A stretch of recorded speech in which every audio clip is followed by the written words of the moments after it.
Neste vídeo imos comenzar ca introducción á estadística descriptiva. Imos ver o que é estadística e como se comeza a traballar con ela. Son cuestións básicas pero interesantes, posto que nos permiten xa ir sacando, ir facendo análisis a partir de datos. Porque ese é o obxectivo da estadística. A estadística pódese definir de diferentes formas, hai distintas definicións, pero quizáis a máis interesada, o que máis se adapta ao que nos imos facer con ela, é a que di que a estadística é un conxunto de instrumentos ou de ferramentas para analizar datos e para extraer información deles. Datos serían os resultados de unha colección de resultados de fenómenos que estudiamos. Poden ser resultados numéricos ou non numéricos, veremos máis adiante, pero iso é a súa característica, é esa: resultados de fenómenos. Que tipo de fenómenos? A estadística usa fenómenos non deterministas. Teñe como particularidade, considerase que son non deterministas porque lles afecta a aleatoriedade, como diferencia dos fenómenos deterministas, que son exactos, non teñen aleatoriedade. Para verlo con exemplos, os fenómenos deterministas son propios da física. E, por exemplo, o seguinte exemplo: se nos movemos a unha velocidade exacta durante un período de tempo exacto, imos andar un determinado espacio. Sempre que nos movamos a mesma velocidade durante o mesmo período de tempo, o que imos movernos é exactamente igual, non cambia, é un fenómeno determinista. Coñecidos os elementos e as circunstancias nas que se produce o fenómeno, sabemos exactamente o resultado que imos obter. Nas ciencias sociais habitualmente iso non pasa, é rarísimo ter fenómenos exactamente deterministas. O que se dá habitualmente son fenómenos non deterministas. Vemos que existen relacións entre algunhas cousas que pasan, pero aunque exista influencia non van existir os resultados exactos. Un fenómeno non determinista, pois número de horas que se estudia para un examen e nota que se saca. Creo que todo o mundo está de acordo en que estudiar máis só significar sacar máis nota, pero o número de horas que se estudia unhas veces dá unha nota e outras veces dá outra. Existe unha relación, son dúas cousas que se influen, pero o resultado non é determinista. Non podemos dar un resultado exacto. En economía, normalmente se sube o PIB, tende a reducirse o paro, pero para unha subida dun 3% non podemos decir un valor exacto do paro que vai caer, que se vai reducir, porque aunque esperemos que se reduza, nunca vai ser a mesma cantidade de reducción. Hai unha relación, pero non podemos determinar a exactitude desa relación. Non existe esa exactitude.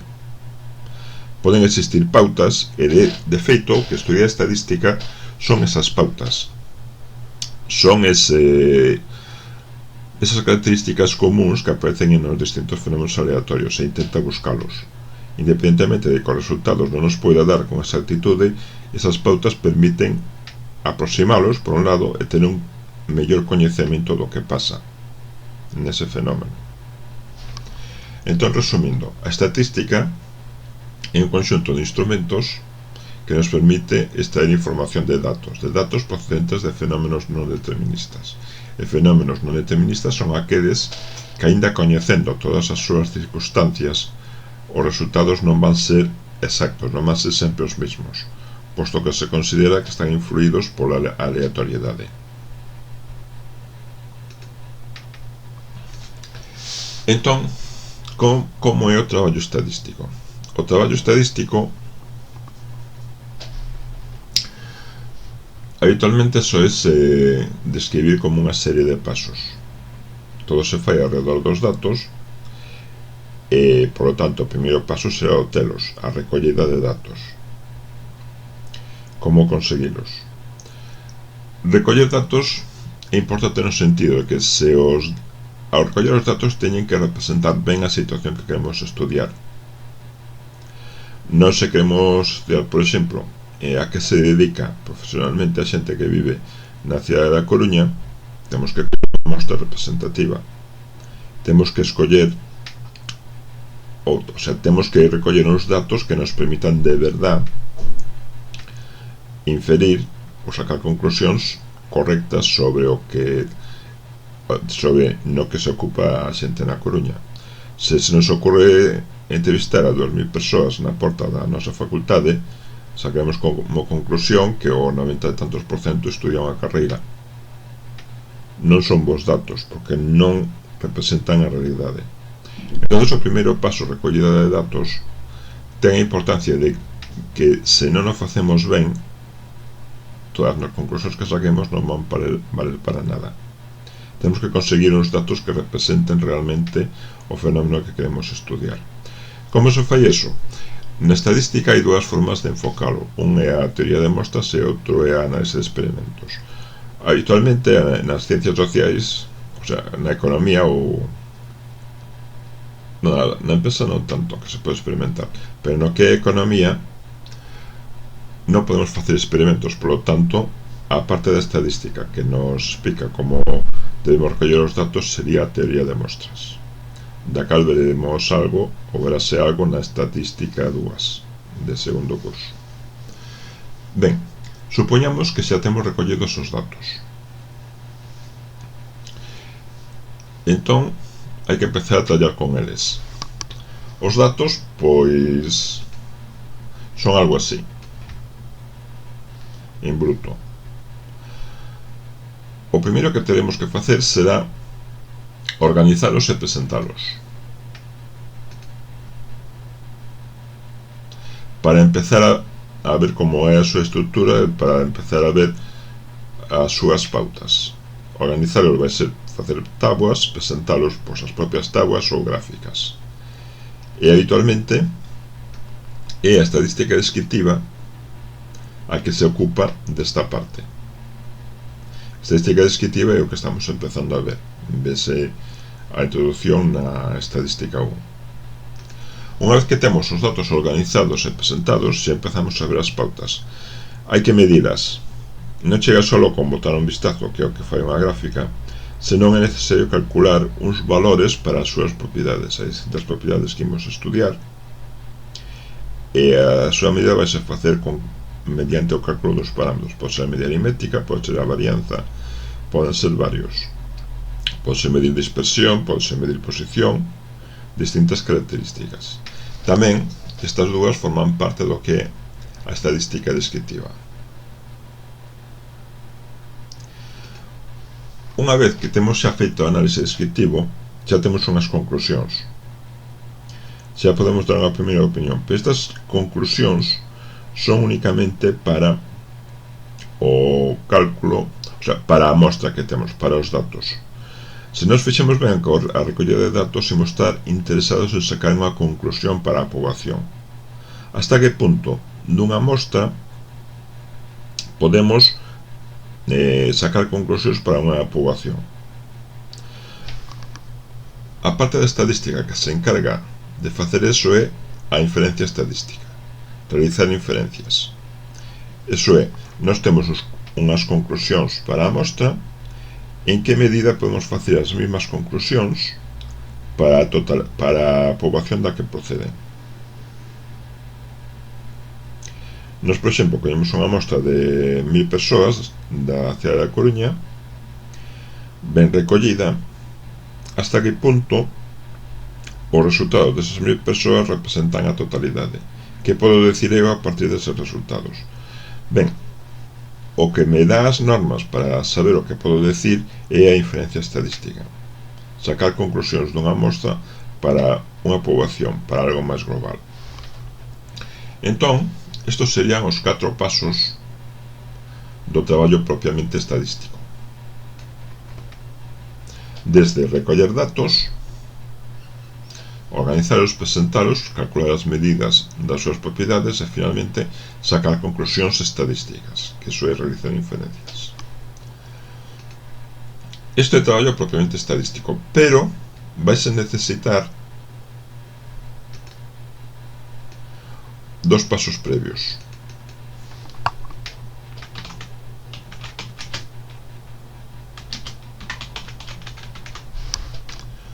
Previamente hai que organizar o traballo, hai que saber o que se quere.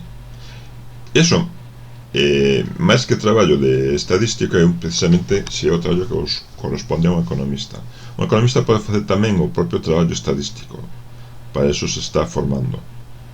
Hai economistas que se dedican precisamente a análise de datos, pero de todas formas sempre pode diseñar, preparar, decir cales son os obxectivos, que é o que pretende co traballo. Eso é exclusivo do estadístico, do economista, que o transmite para alguén que lle faga análise de datos, sea tamén economista ou sea solo estadístico. É unha preparación previa. Da mesma forma, unha vez que se fan todos os cálculos estadísticos e se sacan conclusións estadísticas, hasta aquí traballo estadístico. Sacamos conclusións da estadística. A estadística pode decir, dame estes números, pero hai que interpretar eses números, hai que sacar conclusións económicas ou da ciencia que sea. Por dar un exemplo, collendo datos do número de persoas que recibiron tratamento psiquiátrico cada ano despois da Segunda Guerra Mundial, e collendo datos do número de persoas que escoitaban a radio cada ano a partir da Segunda Guerra Mundial, nos dos casos son valores que aumentan, e as medidas estadísticas din que teñen un valor alto, as medidas de relación. Conclusión, pode concluir algo de que escoitar a radio producía máis problemas psiquiátricos, ou que a xente con problemas psiquiátricos escoitaba máis a radio? Pois realmente non hai nada que diga que eso ten sentido. Eso comentou simplemente para que quede clara unha cousa. A estadística é calcular números, é facer números e dan os resultados, pero as conclusións, as deduccións que se poden sacar deses números deben ter sentido, deben estar deben facerse as interpretacións tendo en conta o que di a teoría da área na que estamos a traballar. Se traballamos en economía, o que nos diga a estadística debe ser confirmado, debe ser interpretado en función do que nos di a teoría económica. Está claro? Eso é unha cuestión importante. Debes recordar que estadísticas son solo números, que a súa interpretación depende da área, o sea, no vosso caso de economía, pero da área na que se estea a traballar e que sea que encarga o traballo. Ten que ter sentido. Se os números non teñen sentido, non se pode utilizar. De acordo? Entón, resumindo, as etapas de análise estadística empezan cun traballo previo, que non é necesariamente estadística, que é organizalo e diseñalo. É importante ter coñecemento de estadística para diseñalo, porque sabendo como funciona a estadística podes saber que se pide, que se pode encargar. Despois fanse os distintos pasos do traballo propiamente estadístico, e os resultados estadísticos hai que analizalos desde o punto de vista dos nosos obxectivos, neste caso obxectivos económicos, e sacar conclusións, tendo en conta que unha cosa son as conclusións estadísticas meramente numéricas e outras as conclusións económicas, que se deben deducir a partir delas e deben decidir esas conclusións estadísticas son útiles. Ben, seguimos adiante con máis conceptos. Por exemplo, os primeiros conceptos elementais. Dixemos que estamos traballando con datos. Entón, os datos proceden dun conxunto de individuos que denominamos poboación. O conxunto de todos os individuos sobre os que facemos o estudio é a poboación. Pois por aquí varios exemplos posibles. Os habitantes do Concello da Coruña é unha poboación que vamos estudiar. Vamos estudiar o nivel de ingresos, o nivel de estudios, distintas cousas. Os partidos de fútbol dunha temporada de liga son tamén unha poboación. Algo que podemos estudiar. Cada partido sería un individuo. Os individuos non teñen por ser persoas, son realmente os elementos que forman a poboación. Por exemplo, outra poboación, a poboación de empresas que cotizan en bolsa. Tamén pode ser obxecto dunha análise. O habitual non é estudiar a poboación inteira. Podría ser correcto, posto que se queremos coñecer o comportamento da poboación total, pois estaría ben poder estudiarla toda, pero non sempre é posible. Sobre todo por cuestións de custo. Ou se queremos estudiar por exemplo, o nivel de ingreso dos habitantes da Coruña, podríamos buscar os ingresos de todos eles, pero tardaríamos moito tempo, daríalles tempo a cambiar o nivel de ingreso entre que empezamos e que acabamos. E digamos é un pequeno inconveniente, porque ademais o custo de entrevistar a máis de 200.000 persoas sería enorme, non era o que se faga habitualmente. Entón, o traballo estadístico é máis habitual facelo cun subconxunto da poboación, unha mostra en subconxunto dunha poboación. Colleríamos unha parte, por exemplo 100 habitantes. 100 habitantes soen ser moi poucos, pero aproximadamente uns 800 soen dar unhas conclusións moi razonables para o noso estudio. De feito, a teoría de mostras a que nos di a cantidade o tamaño que ten que ter a mostra para que as conclusións sean dunha certa calidade. Ademais, outro concepto, se facemos o estudio con toda a poboación, estamos facendo un censo, mentres que se o facemos solo ca mostra é unha enquisa, unha encuesta. De acordo? Outras mostras para a poboación dos partidos de fútbol dunha temporada de liga, pois aqueles partidos con máis de 3 goles. Para as empresas que cotizan en bolsa, as empresas de telecomunicacións. Hai unha particularidade entre estas tres mostras. A de partidos con máis de 3 goles e as empresas de telecomunicacións son mostras que teñen unha característica determinada, non son aleatorias. Mentres que a de escoller aleatoriamente, a de 100 habitantes escollidos aleatoriamente, si é aleatoria. É máis fácil que de 100 habitantes represente a súa poboación que as outras tres, que son casos particulares. Pero resumindo, este primeiro concepto, poboación, conxunto de elementos dos que queremos estudiar algunha característica. En vez de estudialo dese conxunto total, escollemos un subconxunto dela que se chama a mostra. Cada un dos elementos desa poboación é un individuo. Un individuo que pode ser unha persoa, se pensamos nos habitantes do Concello da Coruña, pode ser pois, un partido determinado dentro dos partidos de fútbol dunha temporada de liga, e pode ser unha compañía, se pensamos nas empresas que cotizan en bolsa, unha empresa. De cada individuo imos ter datos. Un dato se temos unha variable. Pode ser unha idade, pode ser un resultado dunha quiniela, pode ser a variación da cotización nun día, o seu retorno. Entón, desta forma temos, por exemplo, queremos estudiar unha característica, pode ser os ingresos, pode ser o nivel de estudios dos habitantes do Concello da Coruña. Collemos unha mostra, que é un subconxunto, e nela imos ter individuos que poden ter un nome e apellidos, aunque normalmente non nos vai interesar, e de cada individuo imos sacar datos. Eso é como se organizan estes conceptos. Entón, imos seguir agora co tema dos datos, porque unha cuestión importante é como son os nosos datos, que tipo de datos son. O tipo de datos vai influir no tipo de técnicas que imos usar, en como temos que traballar con eles, por iso é importante coñecelos. A separación máis importante dos datos é en datos cuantitativos e datos cualitativos. Nos datos cuantitativos teñen valores numéricos.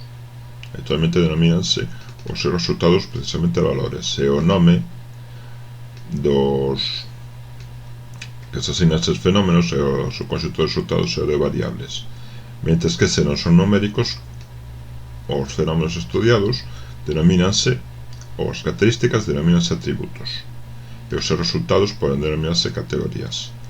De todas formas, é frecuente que se chame variables a cada unha dos dous tipos de fenómenos ou de características estudiadas, máis características que fenómenos.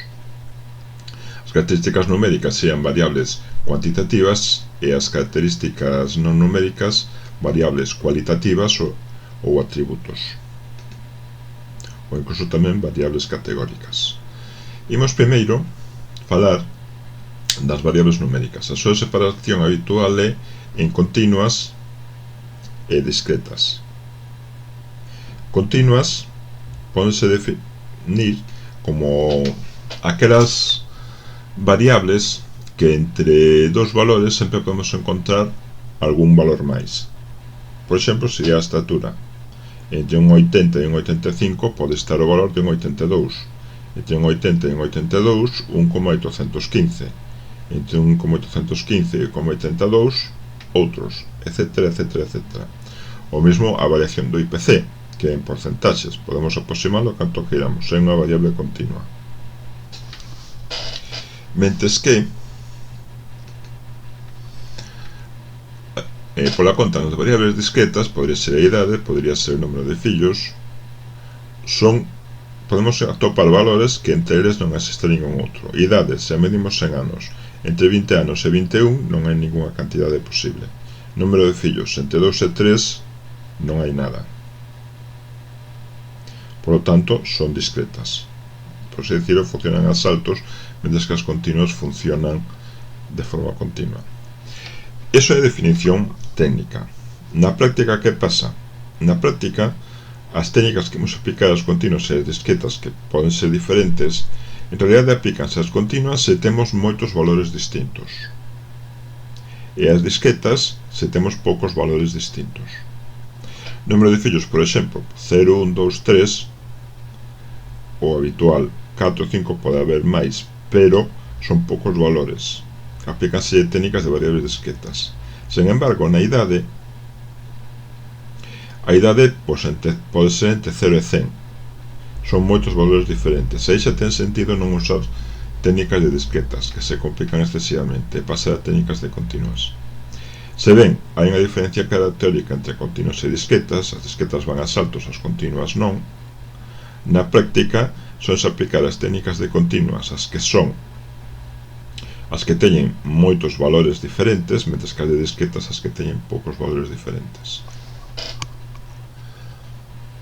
Outro tipo de clasificación é a de escalas.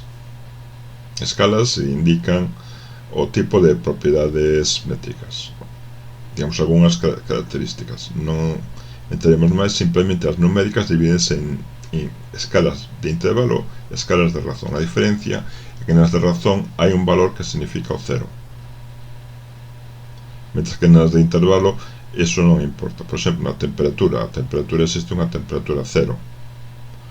Pasar de 1 grado a 2 grados é o doble. En peso, unha persona de 100 kilos de peso pesa o doble que unha de 50. Mentre que nas de intervalo isto non ten por que ter sentido. Non ten por que haber un cero. De todas formas, as técnicas son ser equivalentes para as dúas. É raro que haxa diferencias. Outra característica que pode ser importante é ver se ten importancia a referencia temporal. As series poden estar relacionadas co momento do tempo no que se tomaron ou non. Se o momento do tempo no que se toman importa, estamos falando de datos temporais, é o que se denomina series de tempo. O IPC, por exemplo, en España hai un IPC cada mes, entonces cada IPC vai estar asociado ao mes no que se toma. E isto é importante porque o valor deste mes pode vir influído polo mes pasado. Entón ten sentido estudiar ao mesmo tempo o valor e o período no que se toma. De aí que sean datos temporais. Datos transversais, non importa o momento no que se toman. De feito, o habitual é que se tomen todos no mesmo momento, no mesmo período. O IPC de xaneiro de cada autonomía sería un exemplo de datos transversais. Outra posibilidade a hora de clasificalos é se traballamos cunha variable sola, un estudio unidimensional, con dúas, son datos bidimensionais, ou con máis datos multidimensionais. Isto no que se refire a variables cuantitativas, numéricas. Se vemos con atributos, variables cualitativas, podemos separar en nominais e ordinais. Nos nominais non ten sentido ordenalos, non hai unha ordenación lógica e razonable para os datos. Por exemplo, cor de pelo, lugar de residencia, quizáis tipo de ocupación nunha persoa. Ordinais, aí si ten sentido unha ordenación. Por exemplo, o nivel de estudios, a pesar de non ser numérica, ten sentido dar unha ordenación. Sen estudios, con primarios, con ESO, secundaria, etc. Hai unha certa orden lógica, de aí que sean atributos ordinais. Outra posible separación é según o número de resultados que teñan, en dicotómicas e multinómicas. Dicotómicas poden ter só dous resultados, 0 e 1, home e muller, activo e inactivo, enfermo e san. Mentres que multinómicas poden ter máis resultados, nivel de estudios teñen varios máis. Tamén, da mesma forma, podemos ter variables unidimensionais, bidimensionais ou multidimensionais. Imos ver agora algúns exemplos de datos reais para explicar isto mismo, pero precisamente diante deles. Vou usar para eso datos que están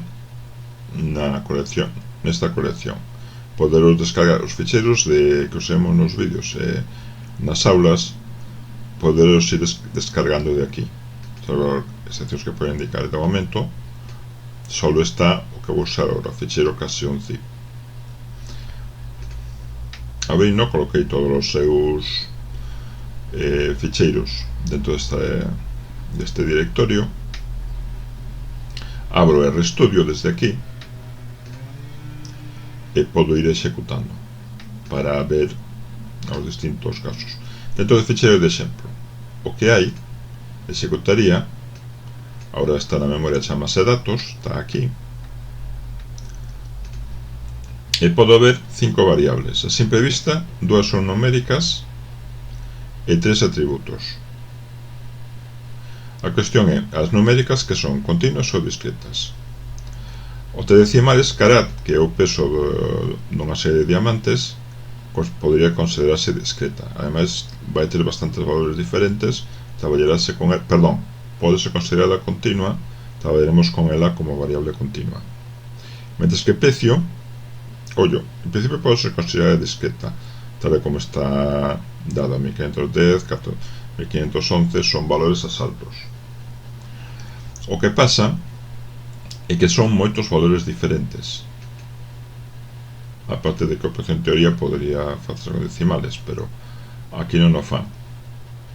Se é unha variable discreta con moitos valores distintos, casi cada valor só ten frecuencia 1 ou 2, entón o recomendable é que a tratemos como continua, que lle apliquemos técnicas de variables continuas. De acordo? Pode ser discreta desde un punto de vista teórico, pero a nivel pragmático traballase como se fose continua, porque ten moitos valores diferentes. Respecto dos 3 atributos, en principio non coñecemos ningún criterio para que sean ordenados ou para que sean ordinais, entón consideraremos os nominais. Se tuviésemos algún criterio para clasificar por certificación ou por nivel de calidade, pois sería distinto, pero nós non o sabemos, por lo tanto quedámonos aí. Son atributos nominais. A cuestión é, son dicotómicos ou multinómicos? Color, hai 6 tipos de color diferentes, por lo tanto multinómico. Isto é para iso, pero clarity, solo 2, podemos la considerar como dicotómica, esta calidade ou esta. O outro ficheiro ten datos recollidos por un conductor nas súas viaxes. Distancia recorrida, consumo, velocidade, temperatura interna e externa, tipo de gasolina, e despois ollo se choveu ou non choveu. Este 0 significa non choveu, por lo tanto é un atributo, e 1 significa si choveu, que xa di que só ten 0 1. Aquí o considera numérico, ás veces hai que fixarse algo máis, non é sumar ou restar, porque realmente o que representa en este 0 representa un non e un representa un sí. Digamos, é unha cousa un pouco complexa. Vamos ás cousas máis simples. Distancia e consumo son numéricos. Continuos ou discretos. Distancia e consumo continuas. Velocidade en principio discreto. Temperaturas, a primeira podría ser continua e a segunda discreta. Se dan saltos se teñen decimais. A nivel pragmático, como son? Cantos valores distintos poden tomar? Por exemplo, nas temperaturas, a que pode pasar por continua ten poucos valores distintos. Aplícanse técnicas de variables discretas. A externa, pois eso podría estar no límite. E discreta, podríamos traballar con ela como discreta, pero tamén podemos supoñer que son demasiados valores. Para unha tábua xe é complicado manexar tantos valores, non soen facerse tábuas tan grandes. Por lo tanto, neste caso podemos decidir traballar con técnicas de variables continuas. Digamos que está no límite. Podemos ver, por exemplo,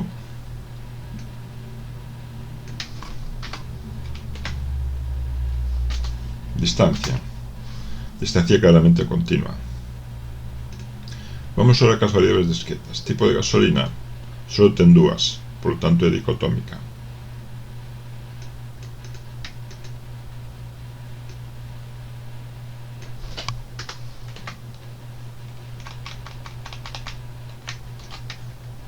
Chovia